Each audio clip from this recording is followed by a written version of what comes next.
11 years ago, on September 11th, America watched as two planes, hijacked by those we know now to be Al-Qaeda members, crashed into the iconic Twin Towers.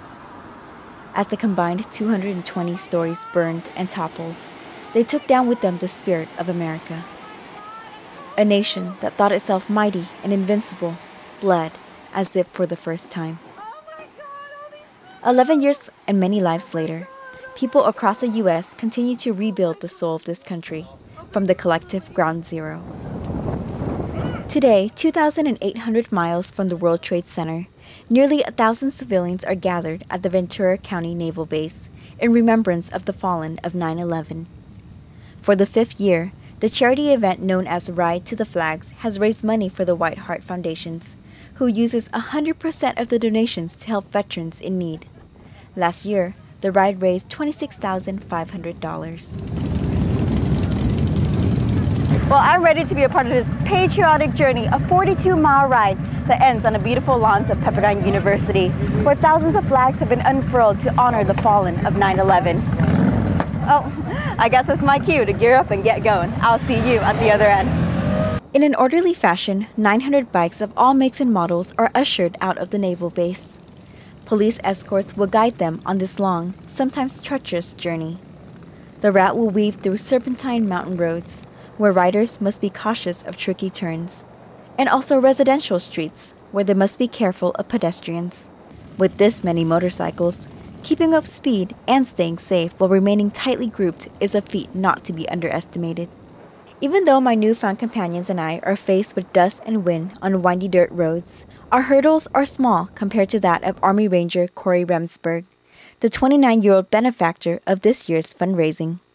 In 2009, while on duty in Afghanistan, a 500-pound bomb impounded half his skull, and he was returned to his family in a vegetative state.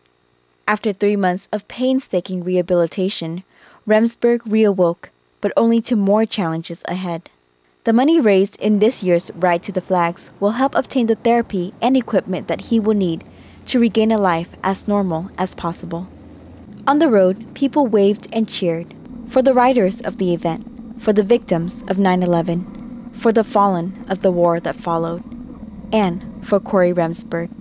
11 years later, people like Remsburg are still living with the chain of battles that it set into motion, and the citizens of America are still living with the memories that weigh heavily on our collective psyche. At the end of the road, travelers are welcomed warmly, yet ceremoniously, to conclude a journey symbolic of many things, of togetherness, of healing, and of remembrance. After an arduous journey through the mountains, we have arrived by the sea at Pepperdine University. It's time to take off our helmets to honor the fallen of 9/11.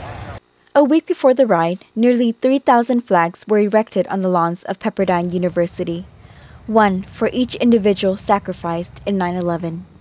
Strangers, who may never have known these victims, shared their personal reasons for being here. For our servicemen and for the remembrance of 9/11, and it's just a good cause. And we're happy to support our troops and our country. They do a great job every year, and you know, to get this many individuals here and back safely, that's a big job, but they do great. So we did the 9/11 ride. We've done it for the last few years. I think it actually brought our country together, and I think that it shows that everybody supports our country. We love our country, and we love our soldiers, and they're doing a great job. I've done a lot of rides like this, but this is the first time for this one. This is the 5th year for this ride. We really enjoyed it. It was very efficient from the moment we arrived till right now when we're almost ready to start heading back home.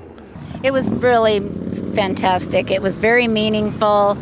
It really brought it to the present about something that happened 11 years ago and how grateful we are to be where we are, and to be so thankful.